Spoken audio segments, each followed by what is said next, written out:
সতী মায়ের মন্দিরের ইতিহাস আমি যতটা জানি তোমাদের সাথে শেয়ার করলাম। জাগ্রত এই ডালিম গাছ 500 বছরেরও বেশি পুরনো।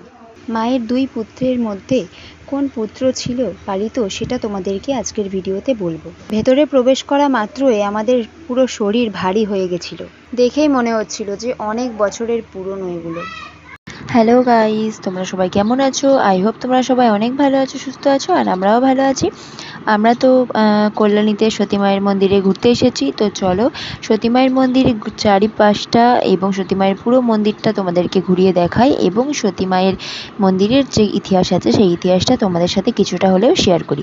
মানে আমি যতটুকু জানবো ততটুকু তোমাদের সাথে শেয়ার করব। তো চলো বেশি দেরি না করে ভিডিওটা স্টার্ট করা যাক। আমরা এখন যেখান দিয়ে প্রবেশ করছি এটা হচ্ছে সতী মায়ের মন্দিরের প্রবেশ করার প্রধান পথ। এখান দিয়ে তোমরা সতী মায়ের মন্দিরের ভিতরে ঢুকতে পারবে। ভেতরে প্রবেশ করেই তোমরা দেখতে পাবে বিশাল বড় উঠোন। সতী মায়ের মন্দিরের, সতী মায়ের বাড়ির বিশাল বড় উঠোন। উঠোনের বাঁ সাইডে রয়েছে ব্যারিকেড দেওয়া। সেখানে যখন দোল পূর্ণিমার সময় পুজো হয় তখন দর্শনার্থীরা সেখান থেকে ব্যারিকেডের ভেতর থেকে প্রবেশ করে, কারণ প্রচুর ভিড় হয়। তো ফাল্গুন মাসে যখন রং খেলা হয়, রং খেলায় যে উৎসবটা এখানে হয়, তখন প্রচুর ভিড় হয়। ভিড়ের মধ্যে প্রচুর দর্শনার্থীরা আসে। কারোর যাতে কোনো ক্ষতি না হয়, সবাই যাতে সুষ্ঠুভাবে পুজো দিতে পারে, সেই জন্য এই ব্যারিকেড করা। আর এই ব্যারিকেডের মধ্যে দিয়ে সবাই প্রবেশ করে আস্তে আস্তে মায়ের মন্দিরের সামনের দিকে এগিয়ে যেতে থাকে এবং পুজো সম্পূর্ণ করে ফিরে আসে। আর সাইডে যে ডান সাইডে যে রাস্তাটা দেখতে পেলে, ওই রাস্তাটা দিয়ে কিন্তু যারা হিমসাগর পুকুরটিতে দণ্ডি কাটে, দণ্ডি কেটে আসার পর ওইখান থেকেই দণ্ডি কাটতে কাটতে যায়, তারা কিন্তু এভাবে জিগজ্যাগ করে আসে না। আমি যতদূর জানি, আমার মনে হয় না তারা এখান দিয়ে আসে বলে। আর মন্দিরে প্রবেশ করেই তোমরা কিন্তু দেখতে পাবে একটা বিশাল বড় ডালিম গাছ। ডালিম গাছের কিন্তু এখানে একটা বিশাল রহস্য রয়েছে। শুনেছি এই ডালিম গাছ নাকি 500 বছরের পুরনো। আমি এসে যা দেখলাম যে লাল লাল ছোট ঘোড়া ডালিম গাছের মধ্যে বাঁধা রয়েছে। একজনের কাছে শুনে জানতে পারলাম যে ডালিম গাছে লাল ঘোড়া বাঁধার অর্থ হচ্ছে মানসিক করে রাখা। মানে এই লাল ঘোড়া বেঁধে কেউ যদি মনের ইচ্ছাটা মায়ের কাছে জানায়, মা সেই ইচ্ছাটা পূরণ করে দেয়।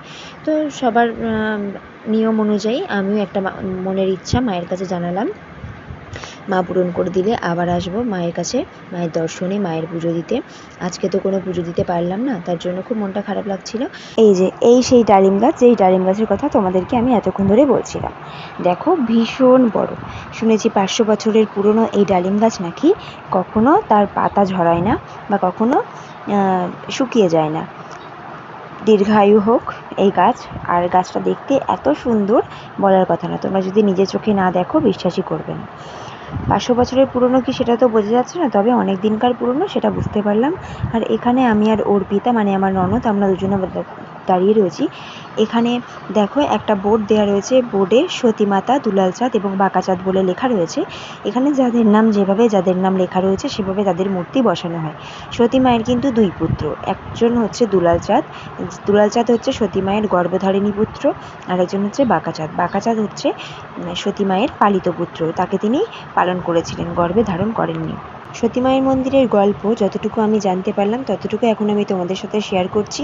তোমরা পুরো ভিডিওটা দেখো আর গল্পটা শুনতে থাকো। এই গল্পে যদি আমি কোনো কথা ভুল বলে থাকি তার জন্য মার্জনা করো, কারণ আমি তো নিজে চোখে এইগুলো দেখিনি, আমারও একজনের মুখে শোনা। তাই যদি কোনো ভুল হয়ে থাকে তার জন্য আমি খুব খুব দুঃখিত।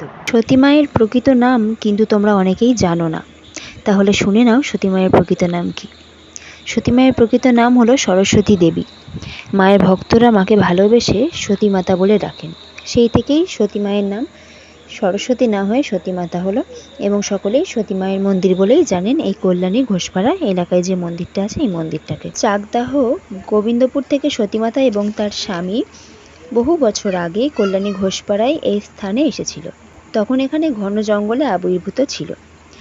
সতীমাতা এবং তার স্বামী এক ডালিম গাছের নিচে একটা ছোট কুঁড়েঘর বাঁধলেন এবং সেই কুঁড়েঘরে তারা সাধন ভোজন করতেন। তারা কিন্তু হিমসাগর নামে ওই পুকুরটা থেকে স্নান করে এসে এখানে সাধন ভোজন করতেন। বেশ কিছুদিন পর হঠাৎ এক ফকির বেশে একজন দেখা দিলেন। আর সেই ফকির সতীমাতাকে জিজ্ঞাসা করেন যে, মা তুমি কি চাও? উত্তরে মা বলেছিলেন, বাবা আমি নিঃসন্তান, তোমার মতো পুত্র চাই। এই শুনে ফকির চলে গেলেন। তারপর বহু বছর পরে আবার সেই ফকির আসেন, মাকে দেখা দিলেন এবং মাকে জিজ্ঞাসা করেন, মা তুমি কি চাও? উত্তরে মা বলেছিলেন, বাবা আমি নিঃসন্তান, আমি তোমার মতো পুত্র চাই। সতীমাতা তখন জানতেন না যে তার সামনে যে আউলচাঁদ ফকির দাঁড়িয়ে রয়েছেন সেই আসলে আউলচাঁদ ফকিরের বেশধারী স্বয়ং গৌরাঙ্গ মহাপ্রভু। সতীমায়ের এই কথা বলার পরে শ্রী গৌরাঙ্গ মহাপ্রভু বলেন যে মাতা, আমি তোমার গর্ভে জন্ম নিচ্ছি, তুমি আমার নাম রাখবে দুলাল চাঁদ। গৌরাঙ্গ মহাপ্রভু পবিত্র দোল পূর্ণিমার দিন সতীমায়ের গর্ভে দুলাল চাঁদ নামে জন্মগ্রহণ করেন। বর্তমানে যারা সতীমায়ের বংশধর রয়েছেন তারা কিন্তু দুলাল চাঁদেরই সৃষ্টি। দুলাল চাঁদ একটা সম্প্রদায় সৃষ্টি করেন। সেই সম্প্রদায়টা বাংলায়, দুই বাংলাতেই মোটামুটি ভালোভাবে বিখ্যাত ছিল। সেটা হলো কর্তাভজা সম্প্রদায়। কর্তাভজা সম্প্রদায়ে কোনো একটা মানুষকে তারা গুরু মানেন এবং দেবতা রূপে তাকে তারা পুজো পাঠ করেন, তাকে মানে একজন মানুষকে তারা দেবতার মতো করে দেখেন। এটা হলো কর্তাভজা সম্প্রদায়।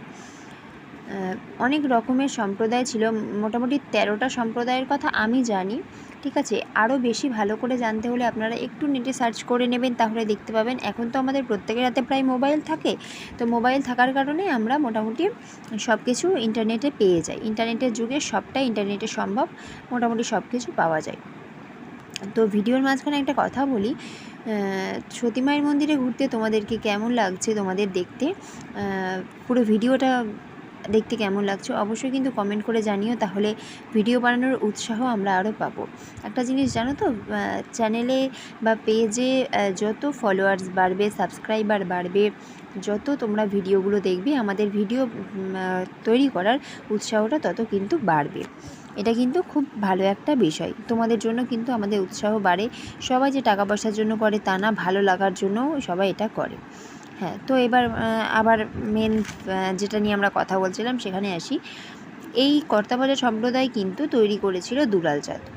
দুলাল চাঁদ এটাকে দেখতো, এই সম্প্রদায়টাকে দেখাশোনা করতো এবং প্রথম 22 জনকে নিয়ে শুরু হয় এই সম্প্রদায়। পরে তো বললামই যে দুই বাংলা জুড়ে ছেয়ে গেছে কর্তাভজা সম্প্রদায়। ঘোষপাড়াকে কর্তাভজা সম্প্রদায়ের প্রধান কেন্দ্র করার কাণ্ডারি ছিলেন রামশরণ লাল।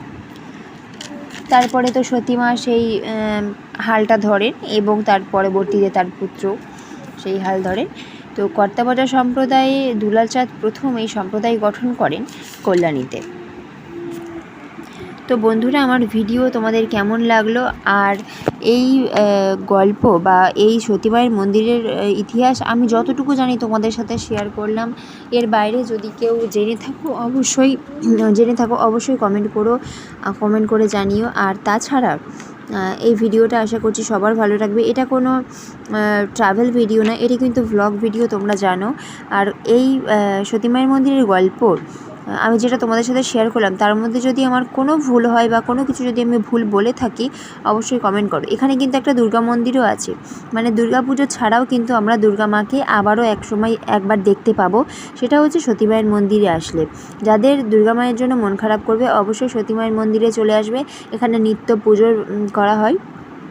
আর এখানে অনেক রকমের ঠাকুর রয়েছে, দেখো ছোট ছোট গোপাল ঠাকুর রয়েছে সামনের দিকে, আর অনেক ঠাকুর রয়েছে এখানে। হ্যাঁ, পুরো দুর্গা মানে এইটুকু যে ভিডিওটা এখন তোমরা যে ক্লিপটা দেখছো, এই ক্লিপটা দেখে মনেই হচ্ছে যে একদম আমরা দুর্গা পুজো চলে এসেছে আমাদের। আর এখানে দেখো এটা রাধাকৃষ্ণ মন্দির, শ্রী চৈতন্য মহাপ্রভু রয়েছে সম্ভবত, বা গৌরাঙ্গ মহাপ্রভু, কে যে রয়েছে আমি ঠিক বলতে পারবো না, অত তো সবাইকে আমি চিনি না। আর এখানে একটা রথ রয়েছে, এই রথে করে সম্ভবত ঠাকুরকে ভ্রমণে নিয়ে বেরোনো হয়। এখানে একটা শুক্রবার করে কীর্তনের আয়োজন হয়, পুজো হয়, অনেক লোকের সমাগম হয়। কর্তাভজা সম্প্রদায়ের কীর্তনই এটা, এই কীর্তনটা এখানে হয়।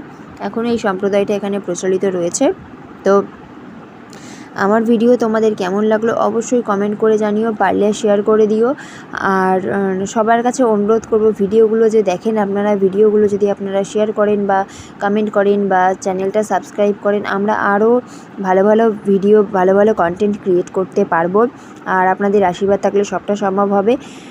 তো একটাই কথা বলবো যে কোনো বাজে মন্তব্য করবেন না এই ভিডিওটা নিয়ে। আমি নিউ ক্রিয়েটর, যতটা পেরেছি, যেভাবে পেরেছি আপনাদের সামনে সত্যটাকে তুলে ধরার চেষ্টা করেছি, বা ঘটনাটা যেটা শুনেছি আমি সেটা তুলে ধরার চেষ্টা করেছি। আর সবথেকে বড় কথা হচ্ছে এই মন্দিরে আপনারা যদি যে কেউ আসেন তো ভীষণ ভালো লাগবে আপনাদের। হ্যাঁ, ঠিক আছে, এখানে কোনো টাকা পয়সা বা দালালের ব্যবস্থা নেই। সব জায়গায় যেমন প্রচুর দালালের এই ব্যবস্থা রয়েছে, প্রচুর দালাল ধরে পুজো দিতে হয়, এখানে ওরকম কোনো ব্যবস্থা নেই। নর্মালি আপনারা আসতে পারেন, এসে পুজো দিতে পারেন। আর খুব একটা বেশি খরচাও না, কল্যাণী সীমান্ত থেকে খুব ইজি এখানে আসা। অ্যাড্রেসটা আমি বলে দিয়েছি এর আগের ভিডিওতে।